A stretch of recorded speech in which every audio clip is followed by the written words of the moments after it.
Hello, knowledge seekers.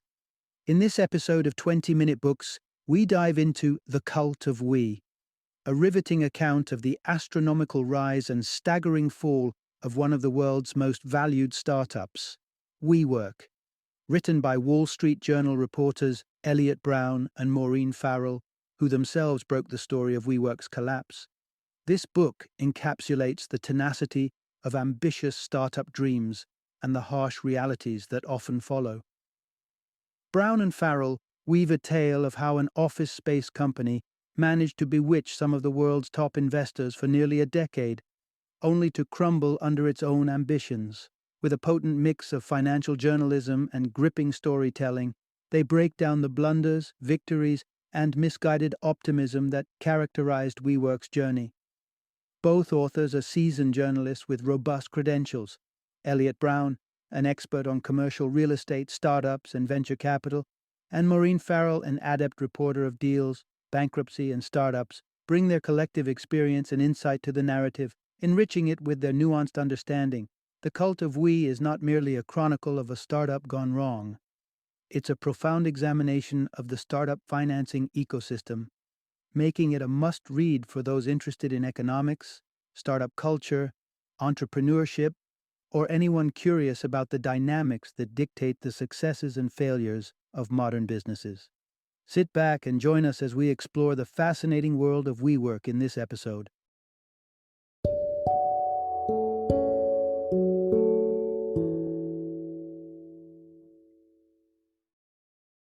The Cult of We, WeWork, Adam Neumann, and the Great Startup Delusion. Introduction. Embark on a journey through the turbulent ascent and descent of a billion-dollar enterprise. In 2019, the world's investment community was jolted by the stark reality of America's most prized startup, WeWork. With a valuation that once touched a staggering $47 billion, it was revealed to be little more than an overhyped real estate firm, burning through more than $1.6 billion annually. Puzzling, isn't it? How did the world's top investors get hoodwinked by this startup? What caused the delays in the company's plans to go public?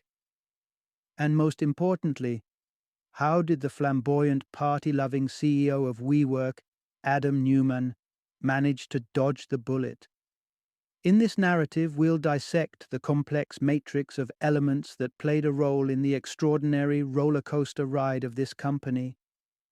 During this journey, you will gain insight into how a former baby clothing salesperson enticed the world's wealthiest investors to pour millions into his venture, the reasons behind the illusion of a humble real estate business being hailed as the crown jewel of tech startups globally, the uncontrolled nature of the startup culture during the 2010s that fueled reckless investment decisions, particularly into WeWork. Part 1. From a casual meeting to creating a $45 million company, Adam Neumann and Miguel McKelvey's story. In the year 2006, a rooftop party in New York City brought together two unlikely characters, an architect named Miguel McKelvey and a man named Adam Neumann, who, with his shirtless appearance, boisterous demeanor, and Israeli accent, was anything but unnoticeable.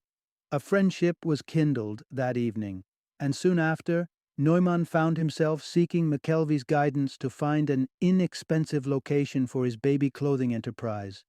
McKelvey recommended 68 J Street, the very building he was working in. But soon after Neumann moved in, it became apparent that children's clothing was hardly his primary interest. His prime motive was unabashedly clear. He wished to amass wealth, and he managed to pull McKelvey into his quest as well. The key takeaway here is, in an astonishing display of ingenuity, Adam Neumann and Miguel McKelvey spawned a company worth $45 million, armed only with an elevator pitch. McKelvey soon found himself playing the role of a sounding board for Neumann's various business plans.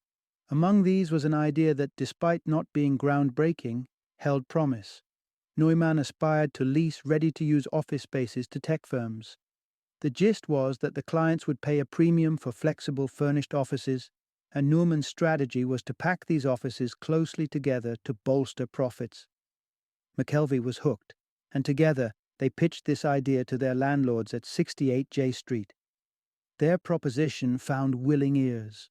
Brooklyn was teeming with entrepreneurs and small-scale firms in search of versatile office solutions, and with the 2008 Great Recession prompting even mammoth organizations to downsize their office spaces, the timing seemed perfect. The landlords hopped on board as partners, providing Neumann and McKelvey with a floor in one of their buildings, a former pipe factory. McKelvey put his architectural skills to work, crafting the floor plan, the business blueprint, and the website. Thus, in 2008, Green Desk was launched. However, Neumann had already set his sights on the horizon. In 2009, both he and McKelvey sold their Green Desk stakes to the landlords for $500,000 each. They then dove into their next venture, scouring for spaces they could rent and fragment into smaller offices. Even before they completed raising funds for their inaugural building, they were already on the prowl for investors for subsequent spaces. Their search brought them to real estate developer Joel Schreiber. Despite not having a single client, Neumann and McKelvey pitched a valuation of $45 million for WeWork. Astonishingly, Schreiber not only agreed to invest, but also abstained from any sort of negotiation. He readily invested $15 million for a one-third equity stake in the company. Such an influx of capital was beyond anything the duo had ever imagined. Part 2. Neumann's masterstroke, crafting WeWork's narrative as a tech startup. WeWork's early clientele mostly comprised tech startups, and their office spaces played host to lively happy hours. In the aftermath of the 2008 financial turmoil, the buzz in these offices was about the next big disruption from a tech startup. Fueling these startups were venture capitalists, the investors who pour in essential early-stage funding, often well before these enterprises showcase any profitability. Companies like Amazon, Apple, Facebook, Google, and Microsoft owe their meteoric rise to these private investors. By the dawn of the decade in 2010, most venture capitalists had redirected their focus from innovative ideas to innovative leaders. Figures like Jeff Bezos of Amazon and Steve Jobs of Apple were held up as the archetype. They were not just impeccable salesmen, but they were also the founding figures of their companies. Neumann saw himself fitting the same mold. The central idea here is, Neumann projected WeWork as a tech startup to elevate its company valuations. Neumann might not have been a tech savant, but his position as a founder meant venture capitalists were eager to hear him out.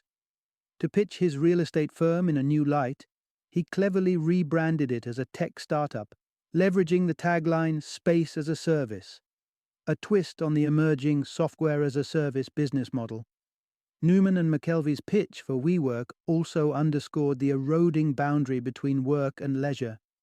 Drawing parallels with tech giants like Google, which provided its employees with free food and on-site gym facilities, they promised to replicate the Silicon Valley office experience for urban millennials everywhere. This would involve sleek designer furniture, glass-walled cabins, communal spaces stocked with food, and the inescapable feature of free beer on tap. Through this seamless blend of work and leisure, Neumann and McKelvey envisaged WeWork offices as spawning close-knit communities, a notion they termed a physical Facebook. And just as Facebook's declared mission was to make the world more open and connected, WeWork aspired to create a world where people work to make a life, not just a living. Alongside this vision, Neumann's presentations included slides that forecasted a leap in revenue from $73 million in 2014 to a staggering $2.8 billion by 2018. Investors were swayed, and in 2015, the esteemed venture capitalist firm Benchmark pegged WeWork's valuation at $100 million. Such a valuation was unheard of for a startup, let alone a real estate venture. Unlike software, the revenue potential from physical office spaces was inherently limited. Nevertheless, the hype surrounding WeWork was at its peak. By the midpoint of 2015, the company had amassed a whopping $400 million in investments. Part 3. With SoftBank's hefty investment in WeWork, Neumann's audacity knew no bounds. In a short span of time, WeWork had extended its foothold beyond the borders of the United States, establishing its presence in Europe, Israel, and setting its sights on Asian markets. This meteoric growth outpaced even the software companies Neumann had initially strived to emulate. With the company's expansion, McKelvey gradually retreated into a more behind-the-scenes role. The wealth he had already amassed was beyond his wildest dreams. As he withdrew, he yielded most of his stake in the company profits to Neumann. But for Neumann, there was no end in sight. He remained unflinchingly focused on doubling WeWork's annual revenue. The key takeaway here is, SoftBank's hefty investment marked the onset of Neumann's increasing recklessness. Typically, 7 years into their journey, startups are expected to exhibit diminishing losses. Yet, with 65 locations up and running by 2016, WeWork was hemorrhaging $1 million daily. Therefore, when Neumann proposed fundraising in the world's largest market, China, investors were justifiably displeased. Neumann, however, was under no obligation to heed them. He firmly held the reins of the company. Even as concerns mounted, partners tended to accede to his demands. Reports suggest that dissenting votes were virtually non-existent. Unfazed by the lack of profits, Neumann's fixation on turbocharging growth persisted. He reasoned that rapid expansion would serve as a beacon for prospective investors, helping him reel in the massive revenue he sought. In 2019, Neumann journeyed to Tokyo to meet with Masayoshi Son, the founder and CEO of the tech titan SoftBank Group, to discuss potential investments in WeWork. In a departure from conventional discussions, Neumann unveiled what he dubbed the Triangle Plan. This involved WeWork swiftly dominating every facet of the commercial real estate market, including the global construction and brokerage sectors. He projected its worth to be in the trillions, making it the most gargantuan company in the world. Son was captivated. At this juncture, WeWork was not only caught up in a whirlwind of hype, but also ranked amongst the world's highest valued startups, albeit only on paper. With a workforce of 6,000, equivalent to 1.5 times that of Twitter's, SoftBank evaluated it at a staggering $47 billion. Son declared his intention to invest $10 billion and additional plans to buy out WeWork's existing investors for another $10 billion. An immediate investment of $4.4 billion was also made. Yet, despite this enormous infusion of capital, WeWork remained far from achieving profitability. Part 4. WeWork's rapid-fire growth led it astray from its primary operations. In 2015, a peculiar ritual unfolded at WeWork. Employees were directed to evacuate their desks and assemble at 110 Wall Street. Neumann was scheduled to enter the building with an investor, and he wanted his staff to put on a display of enjoying themselves with the notorious Big's Juicy playing full blast in the backdrop. This exercise wasn't a one-off event. As they awaited Neumann's arrival, employees would often have to keep the song on loop for up to an hour. It was all part of the build-up to Neumann's next grand venture, a college dormitory-style residence known as WeLive. With the same transformative touch it had brought to office spaces, it now aimed to revolutionize the residential scene. The key takeaway here is, WeWork's lightning-fast expansion caused it to lose focus on its primary operations. WeLive, however, didn't manage to replicate the success of its predecessor. By 2016, it had only branched out to 2 locations, with no further progression. But Adam Neumann wasn't one to be deterred. His mind was already brimming with ideas of conquering newer, more expansive markets. The influx of funds from SoftBank gave him all the more reason to push the boundaries. Shortly after Son's investment, Neumann rebranded WeWork as the We Company. This new identity was intended to accommodate not just WeWork, but also fresh initiatives like WeLive and WeGrow. The latter, an elementary school promising to nurture conscious global citizens, was helmed by Neumann's wife, Rebecca. She christened herself a co-founder of the We Company, infusing its branding with a new age flair. Furthermore, Neumann led WeWork to acquire various firms, such as the event-sharing platform Meetup and a coding boot camp known as the Flatiron School. Neumann also dipped into SoftBank's funds to make unrelated investments, including a $38 million contribution to his friend Ashton Kutcher's venture capital fund. These unexpected maneuvers left the staff perplexed. Why was no one reining him in? However, the reality was that SoftBank's investment only solidified the board's inclination to acquiesce to Neumann's desires, a pattern established in WeWork's early years. Concurrently, the company's spending habits spiraled even further out of control. Neumann informed the board of his plans to purchase a Gulfstream private jet worth $63.4 million, so he could eschew commercial flights. The office was frequently the venue for parties, and the obligatory summer camp retreats for employees had morphed into extravagant events. In less than 2 years, WeWork had drained $3 billion of SoftBank's funds, yet it was still a long way from establishing a profitable, sustainable business model. Part 5. Once SoftBank backed out, WeWork had no option but to go public. In 2019, Adam Neumann electrified the stage, fist-pumping to a crowd of thousands. The cheering masses were WeWork employees, gathered for a 3-day internal conference, the Global Summit, held in Los Angeles. Most of the staff had traveled from New York to the Universal Studios theme park, hired by WeWork for this extravagant corporate retreat. The ambiance was festive. The tequila flowed, bands performed, and employees thronged to the Harry Potter rides, all at an expenditure of $10 million. When Neumann took to the stage to address his team, he foretold that by the following year, the company would hold a valuation of $100 billion, or so he believed. The crux of the story is, with SoftBank retracting its deal, WeWork found itself cornered into going public. When Neumann had initially pitched his triangle plan to Sun, the investor had reassured him of unlimited access to SoftBank's funds to fuel his vision. This implied that WeWork could remain private for an extended period, safeguarding it from public scrutiny. However, Neumann's focus began to falter.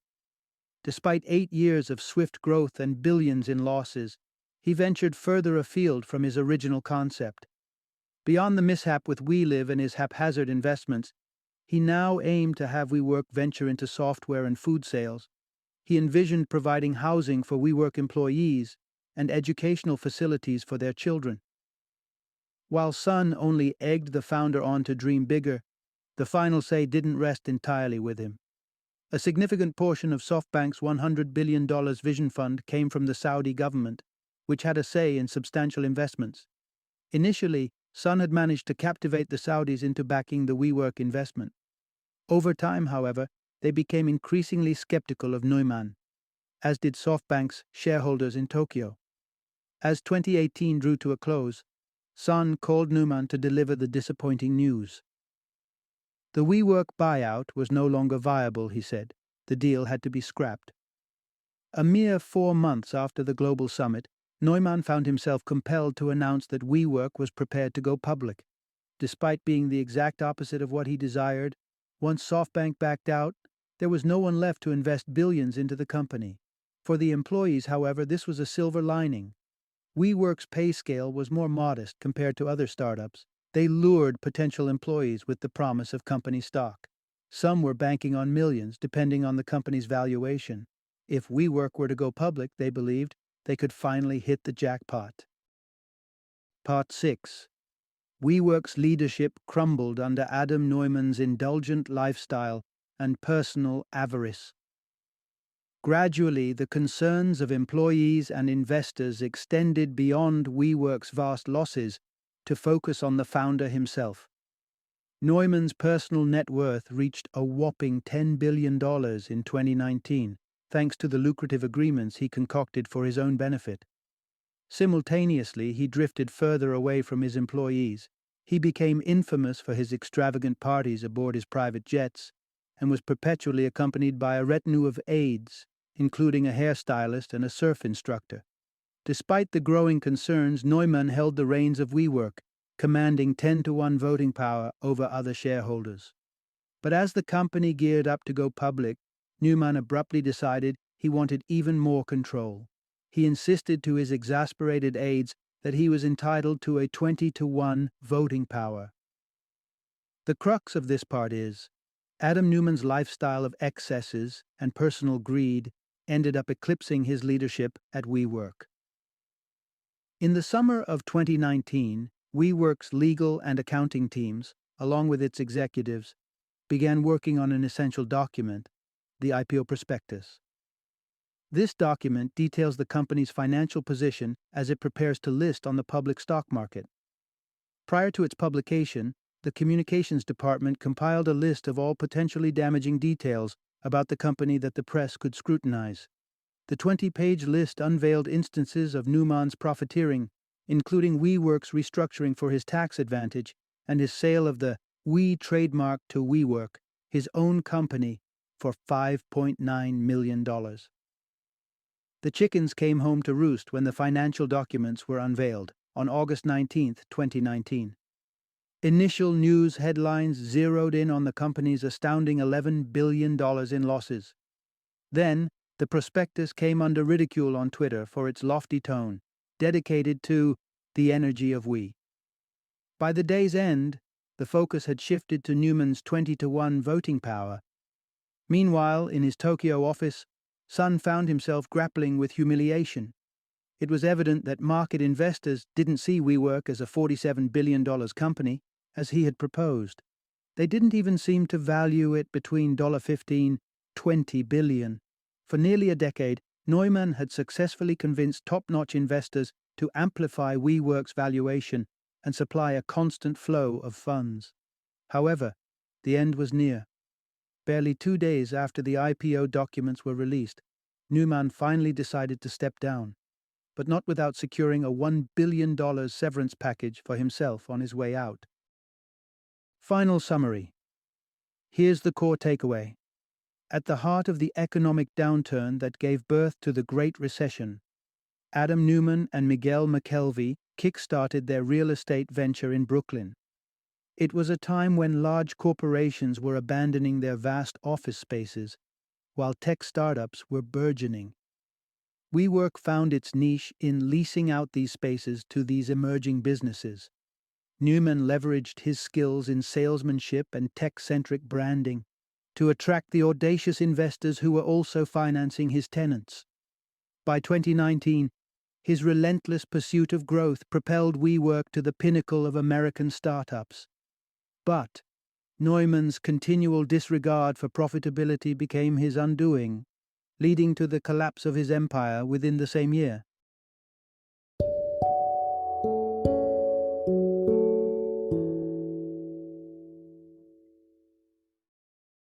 Thank you for joining me today on this journey of learning and discovery as we explored the insights of another thought-provoking book in our growing library of knowledge. If you've enjoyed our time together, please take a moment to follow our podcast, give us a 5-star rating, and share 20-minute books with other knowledge seekers. Your support truly means a lot. Don't forget to join me again in the next episode, where we will delve into another enriching book. Until then, happy reading and happy listening.